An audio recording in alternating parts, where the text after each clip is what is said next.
And I think the hallmark of a modern-day creator is that characteristic. He's managed to navigate 11 games now without a yellow card, Eddie, so that's sort of resets now, no ban for him. How has he done it? Because you know he likes to play on the edge sometimes. Well, it's an incredible thing. So we had a meeting about it. He was on 9, he had loads of games to go. It was right at the start, and I said, look, Bruno, we need you to stay away from the suspension. He said, Gaffer, I promise I will not get booked. And I looked at him and I thought, no.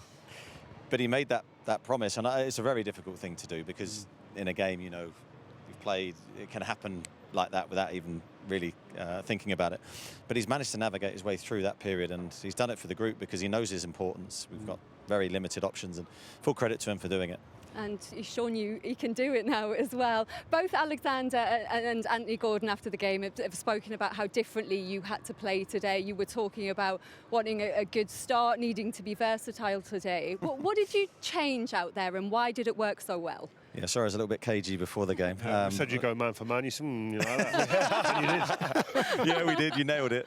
Although I didn't want to talk too much about it. But I think Tottenham are unique in what they do, and we felt we needed to change to give ourselves the best chance of implementing what we wanted to do. And also we're looking at the balance of the players we have available, trying to get them in their best positions to play well. So it was a combination of a lot of different things. I thought tactically it worked. I thought it was a really good delivery from the players. They're always the ones that deserve the praise for the execution. It's such a difficult thing to do when you're playing against elite players. You know, if you're man for man, one mistake can cost you, but our concentration levels were really good.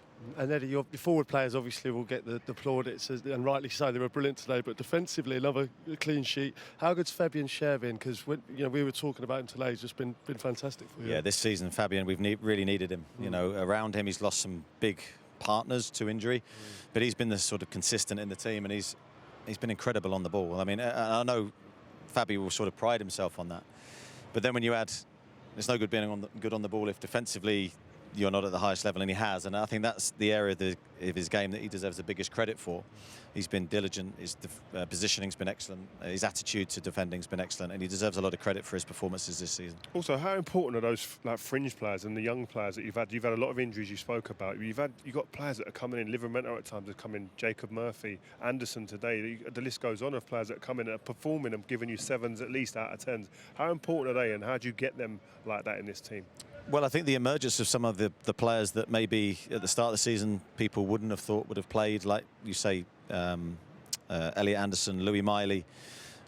Jacob last season was outstanding, and he's been outstanding again this year. So I think he's in a slightly different category. But we're seeing the emergence of some younger players that will hopefully serve us well here for the next few years. And Elliot today, I think, was excellent. He's an outstanding talent. He's been trying to sort of burst into the team and stay in the team. I think. Where is he best? It's a good question. I'm sort of unsure myself because he can play wide left, but obviously Anthony's form, Harvey's form, that makes it difficult for him there. But then as a number 8 on that left-hand side, but then he's got Joelinton to compete with, and that's why with Joelinton's injury you're seeing him emerge. And yeah, he's got everything really.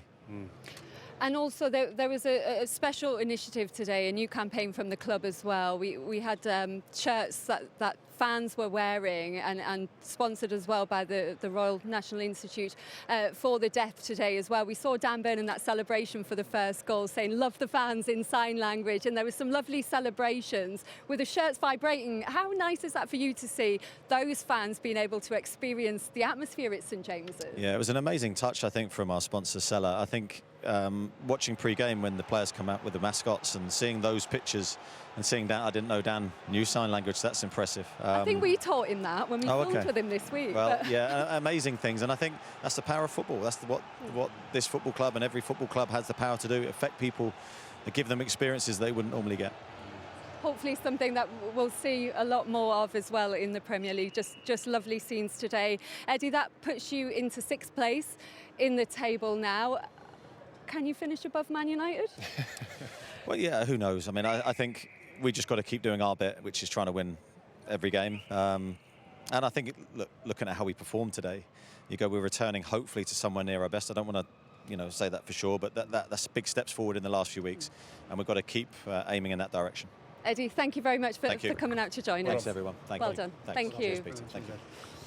What do you think, Rio? Who finishes higher? Well, listen, the form that they're coming into, the momentum, I always say, is key at this stage. And I think Newcastle at the moment have that. Man United have got to answer this weekend. But he's definitely got his team in the right frame of mind at this stage, especially here at St James's. And when you look at Newcastle's running as well, a lot of the talk was whether they could sneak into a Conference League place, the way the season had been going, Peter. But now do you think their chances of Europa League are looking good?